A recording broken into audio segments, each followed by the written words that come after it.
Welcome to the Explainer. Today, we're going to follow a single drop of water on an absolutely incredible journey. It's a path that literally carves canyons, builds fertile lands, and, well, it sustains all life on our planet. So, let's trace its course.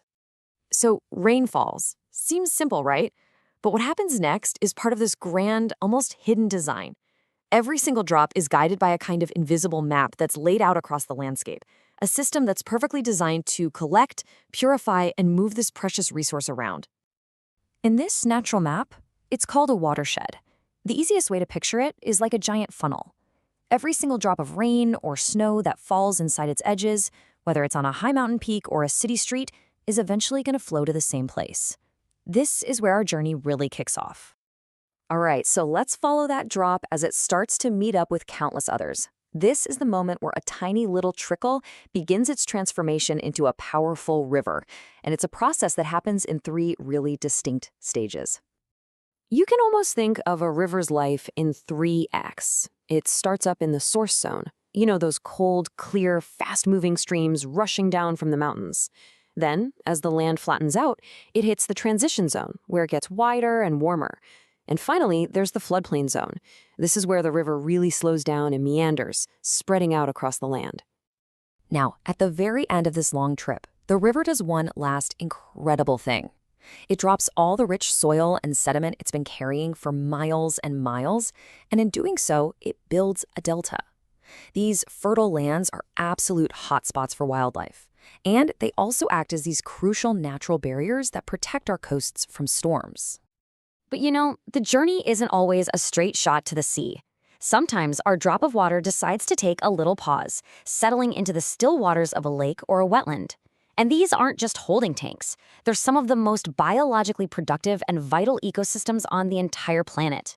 Lakes, for example, kind of come in two main flavors. You've got your oligotrophic lakes. Think deep, crystal clear water, low in nutrients. Picture a pristine mountain lake. Then you have eutrophic lakes. These are usually shallower, way murkier, and they're packed with the nutrients that fuel tons of plant and algae growth. Now, this change from a nutrient-poor lake to a nutrient-rich one is a totally natural aging process. It's called eutrophication. Over centuries, sediment and nutrients slowly build up. The problem is human activities, like runoff from farms and cities, can hit the fast-forward button on this process, completely throwing the ecosystem out of whack. Okay, now let's talk about the real unsung heroes of our freshwater systems, inland wetlands. And really, all that means is land that's covered with freshwater for all or at least part of the time. We're talking marshes, swamps, you name it. And their importance? It's just staggering. People often call them nature's kidneys because they're so good at filtering out toxins and pollutants. But they also act like giant sponges, soaking up floodwaters and then slowly releasing that water to keep streams flowing when it's dry. They even help refill our underground water supplies. They're ecological superpowers, for real. So this whole natural journey, all the way from the mountain to the sea, provides all these services that are absolutely essential for life. But this amazing, intricate system is fragile, and it is being seriously, seriously disrupted by us. Just think about this. 40% of the world's largest rivers have been altered by dams and canals. They aren't free-flowing anymore. This kind of fragmentation starves deltas of that rich sediment and just devastates wildlife habitats. And the impact on wetlands is even more shocking. Here in the United States, more than half, over 50% of the inland wetlands that were around in the 1600s are just gone, vanished. And it's no surprise that the loss of that natural capital is a huge reason why flood damage has gotten so much worse in many places. And this is not just a US problem. Not at all. In countries like Germany and France, a staggering 80% of wetlands are gone, most of them drained to grow crops or for development. Our impact really boils down to four main things. We build dams and levees that choke off a river's natural flow. We pollute the water with chemicals and too many nutrients. And, as we've seen, we drain and fill in wetlands, basically erasing these critical ecosystems right off the map. Now, I know that's a pretty sobering picture.